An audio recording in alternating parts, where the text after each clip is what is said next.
Mengapa suami baik bisa selingkuh? Ya, ini penyebabnya.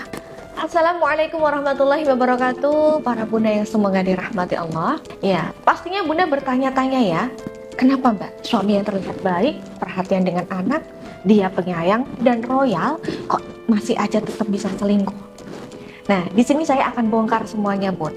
Penyebab kenapa suami baik tapi masih aja selingkuh dengan wanita lain. Nah, tapi seperti biasa, Bunda bisa simpan dulu nomor yang ada di atas ini. Apabila Bunda butuh bimbingan lebih intens terkait rumah tangga, silahkan Bunda bisa menghubungi saya. Oke, langsung saja ya, Bun.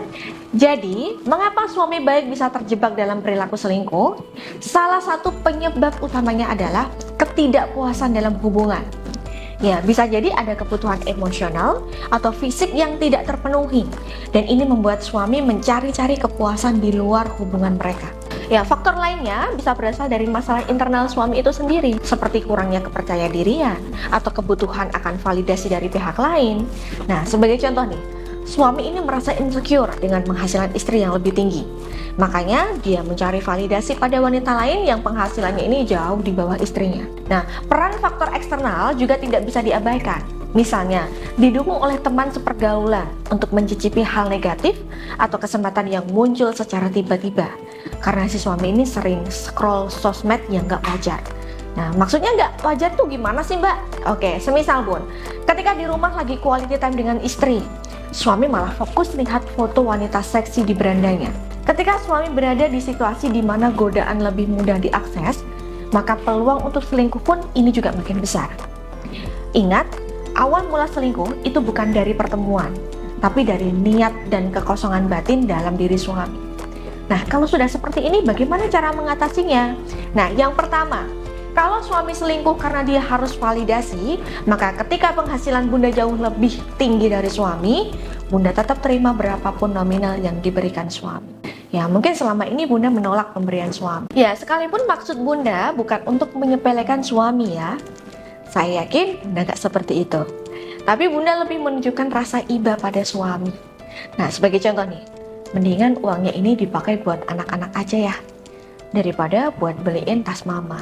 Nanti mama beli tas pakai uang mama sendiri aja, takutnya mubazir. Nah, pernah nggak Bun, Bunda berkata seperti itu pada suami? Kalau pernah, mulai sekarang jangan tunjukkan rasa iba ini ke suami.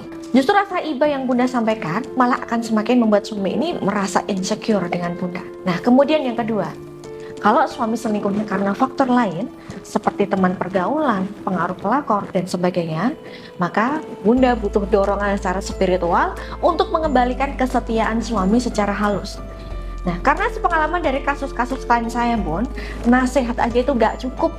Bahkan kalau Bunda hanya memberikan nasihat tanpa ada dorongan spiritual pun dari diri Bunda, justru suami malah makin gak mendengarkan perkataan Bunda. Omongan Bunda gak ngena di hati suami.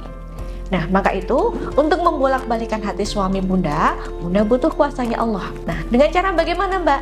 Ya, biasanya klien saya anjurkan untuk lebih mendekatkan diri pada Allah Ta'ala. Dengan perbanyak zikir menggunakan ijazah amalan yang sudah saya berikan melalui wasilah berkah tasbih karomah Al-Madinah. Selain itu, Bunda bisa melakukan puasa pada setiap tanggal ganjil selama 1 bulan sebagai wujud kehusyukan ikhtiar ini kepada Allah Ta'ala.